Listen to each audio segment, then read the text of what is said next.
नमस्कार दोस्तों अक्सर बुखार आने पर हम चिंता से घिर जाते हैं, लेकिन बुखार चिंता का नहीं बल्कि सचेत हो जाने का संकेत होता है। दरअसल बुखार हमें ये संकेत देता है कि शरीर के अंदर कुछ गड़बड़ी चल रही है। बुखार तब होता है जब आपके दिमाग का एक हिस्सा, जिसे कि हाइपोथैलेमस कहा जाता है, वो आपके शरीर के सामान्य तापमान के निर्धारित बिंदु को ऊपर ले जाता है। शरीर का सामान्य तापमान 98.6 डिग्री फ़ारेनहाइट यानी कि 37 डिग्री सेल्सियस होता है। दिन भर में इसमें उतार चढ़ाव आता है, जैसे कि अधिकतर लोगों के शरीर का तापमान शाम के समय अधिक रहता है। शरीर का सामान्य तापमान भी हर व्यक्ति में अलग होता है। माना जाता है कि जब किसी व्यक्ति के शरीर का तापमान 100.4 डिग्री फ़ारेनहाइट यानी कि 38 डिग्री सेल्सियस तक या इससे ऊपर पहुंच जाए, तो इसका मतलब है कि उस व्यक्ति को बुखार है। बुखार के लिए डॉक्टर के पर्चे के बिना मिलने वाली दवाएं जैसे कि पैरासीटामोल और एस्प्रिन के हानिकारक प्रभाव भी होते हैं। हालांकि बुखार के अंतर्निहित कारण को ठीक करने और बुखार को कम करने में होम्योपैथिक दवाएं बहुत असरकारी है। होम्योपैथिक दवाओं को प्राकृतिक तत्वों से तैयार किया जाता है और इनके कोई हानिकारक प्रभाव नहीं होते हैं। होम्योपैथिक दवाएं जैसे कि एक्ोनिटम, नेपेलस और बेलाडोना अचानक हुए बुखार के इलाज में उपयोगी है। जिस बुखार में धीरे धीरे लक्षण सामने आते हैं उसमें फेरम, फास्फोरिकम और बुखार के साथ ठंड लगने में ब्रायोनिया अल्बा उपयोगी है। और अब हम दोस्तों जानेंगे कि बुखार के लिए कौन कौन सी होम्योपैथिक दवाएं होती हैं। तो बुखार के इलाज में कुछ होम्योपैथिक दवाएं उपयोगी है, जिसमें सबसे पहला है बेलाडोना, जिसका सामान्य नाम डेडली नाइटशेड होता है।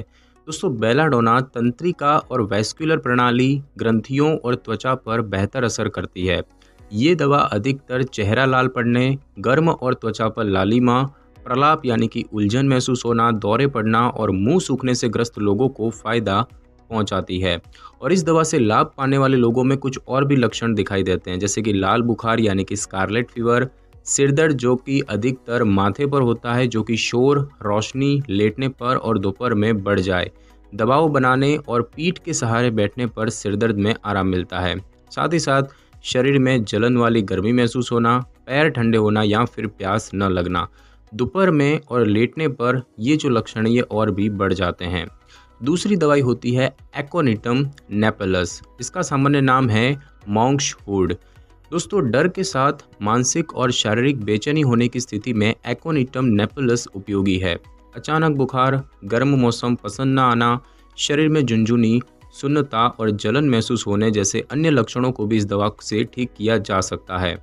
एक्ोनिटम से ठीक होने वाले कुछ और भी लक्षण हैं, जैसे कि इन्फ्लुएंजा, आंखों में सूखापन, लालिमा और जलन के साथ पलकों यानी कि आई लिड में सूजन, शोर और गंध के प्रति बहुत ज़्यादा संवेदनशील होना, हार्ट रेट बढ़ना, सांस लेने में दिक्कत, बुखार के साथ कभी गर्म और ठंडा महसूस होना, बिस्तर में जाने के बाद और शरीर को न ढकने पर व्यक्ति को ठंड महसूस होना, शाम और रात के समय गाना सुनने, प्रभावित हिस्से की ओर लेटने, सूखी और ठंडी हवा में आने पर लक्षण और भी बढ़ जाते हैं और ये खुली हवा में बेहतर होते हैं।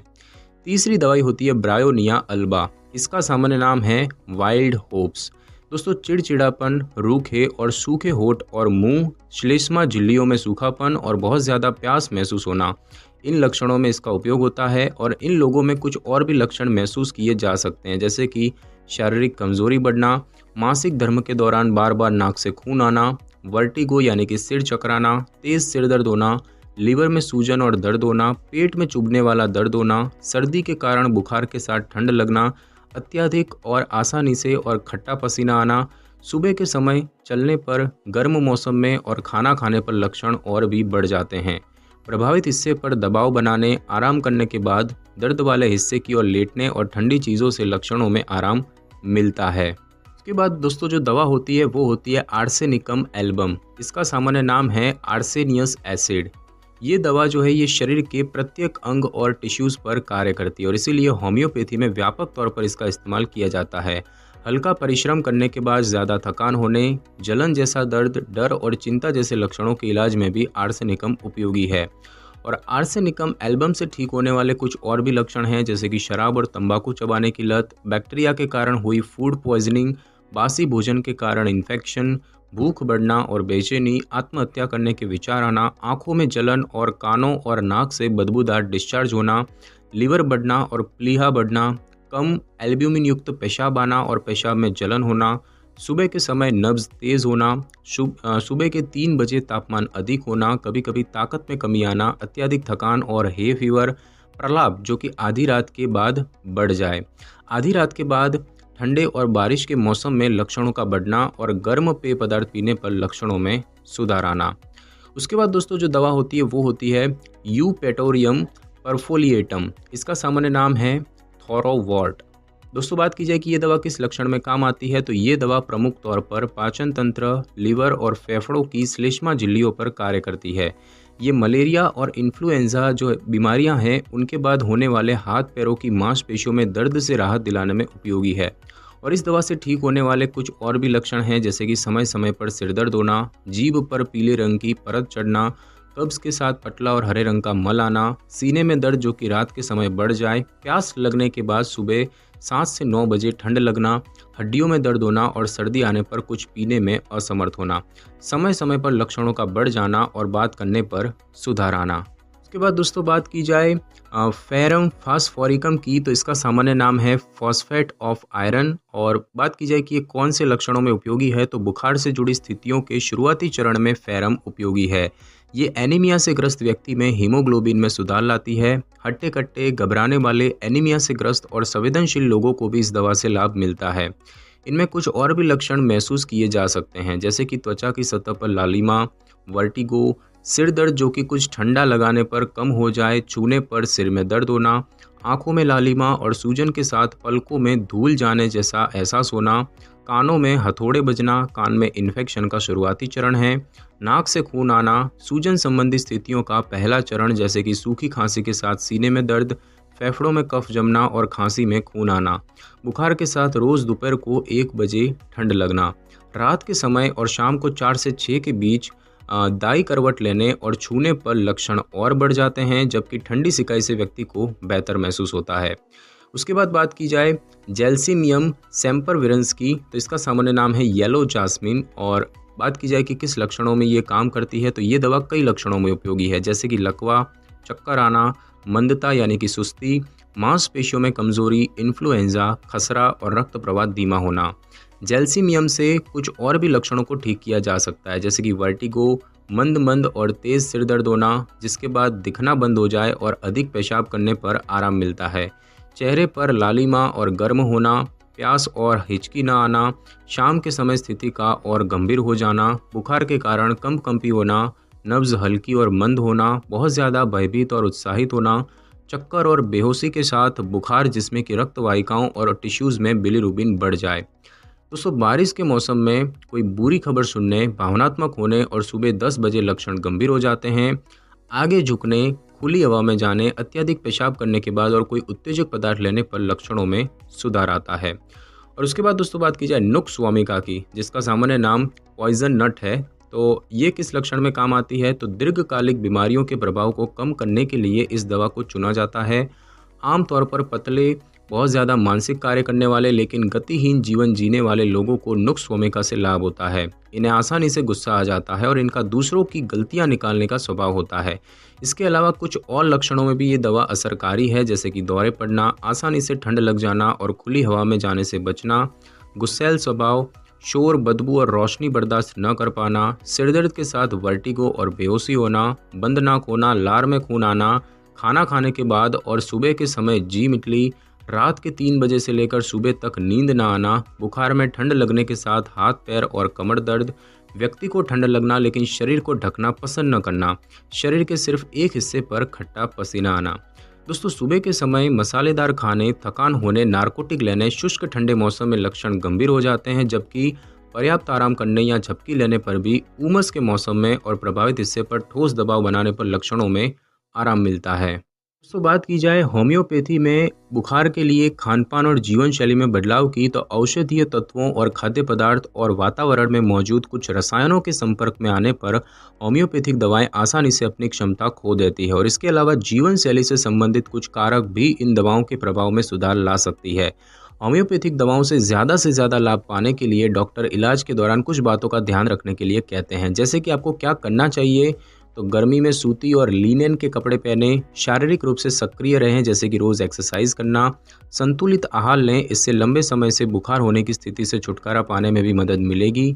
कुछ कम गंभीर मामलों में मरीज को कभी कभी कुछ खाने या पीने की इच्छा हो सकती है। इच्छा के अनुसार थोड़ी मात्रा में मरीज को अपनी पसंद की चीज़ खाने या पीने को दे सकते हैं। साथ ही साथ साफ सफाई का ध्यान रखें। और बात की जाए कि क्या नहीं करना है, तो हर्बल चाय, कॉफ़ी, शराब या औषधीय मसालों से युक्त पेय पदार्थ न पिएं।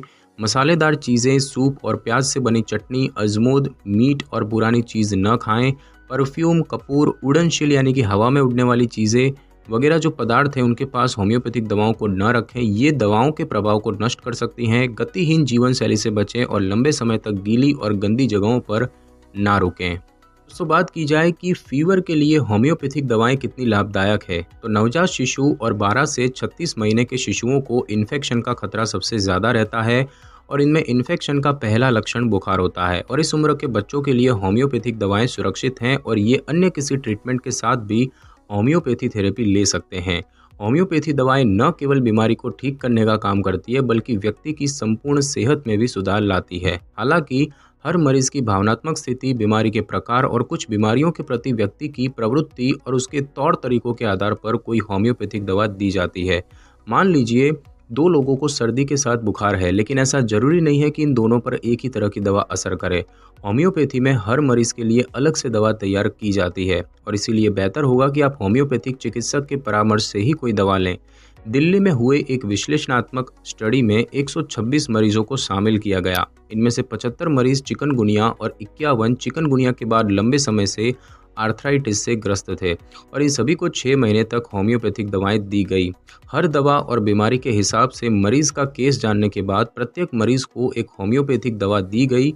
औसतन 6.8 दिनों में 84.5% मरीजों को चिकनगुनिया बुखार से पूरी तरह से राहत मिल गई, जबकि चिकनगुनिया के बाद दीर्घकालिक आर्थराइटिस से ग्रस्त 90% मरीजों को 32.5 दिनों में आराम मिला। स्टडी के परिणाम के अनुसार इन स्थितियों में होम्योपैथिक दवाएं असरकारी होती है। तो बात की जाए कि बुखार के होम्योपैथिक इलाज के क्या नुकसान होते हैं, तो दोस्तों चूंकि होम्योपैथिक दवाओं की बहुत पतली खुराक दी जाती है और इनमें प्राकृतिक तत्वों की बहुत कम मात्रा मौजूद होती है और इसीलिए इनका कोई दुष्प्रभाव नहीं होता है। ये दवाएं शिशु, बच्चों और स्तनपान करवाने वाली एवं गर्भवती महिलाओं के लिए भी सुरक्षित होती है। एलोपैथी ट्रीटमेंट के प्रभाव पर होम्योपैथिक दवाएं असर नहीं डालती है और एलोपैथी के साथ भी होम्योपैथी इलाज ले सकते हैं। हालांकि हर व्यक्ति के लिए हर दवा ठीक नहीं होती और इसीलिए हमेशा होम्योपैथिक चिकित्सक से परामर्श करने के बाद ही कोई दवा लेनी चाहिए। दोस्तों बात की जाए फीवर से जो होम्योपैथिक इलाज होता है उससे जुड़े कुछ अन्य सुझावों की, तो बुखार के अंतर्निहित कारण के इलाज में होम्योपैथी असरकारी विकल्प है। होम्योपैथिक ट्रीटमेंट व्यक्ति की प्रतिरक्षा प्रणाली को मजबूत करती है ताकि वो स्वयं ही बीमारी से लड़ सके। एलोपैथी की तरह होम्योपैथी के कोई दुष्प्रभाव नहीं होते हैं, लेकिन इन्हें चिकित्सक की देखरेख में ही लेना ज़रूरी है। बुखार के इलाज में एलोपैथी ट्रीटमेंट के साथ होम्योपैथिक इलाज ले सकते हैं। तो दोस्तों आज की इस वीडियो में बस इतना ही। अगर आपको मेरी ये वीडियो और जानकारी अच्छी लगी हो तो वीडियो को लाइक और शेयर कर दीजिए और कमेंट करना बिल्कुल भी ना भूलें। और अगर आप हमारी चैनल पे नए हैं तो चैनल को कर लें सब्सक्राइब और बेल आइकन के बटन को ज़रूर क्लिक कर लें ताकि मेरी नई वीडियो की नोटिफिकेशन सबसे पहले आपको मिल सके। Thanks for your time.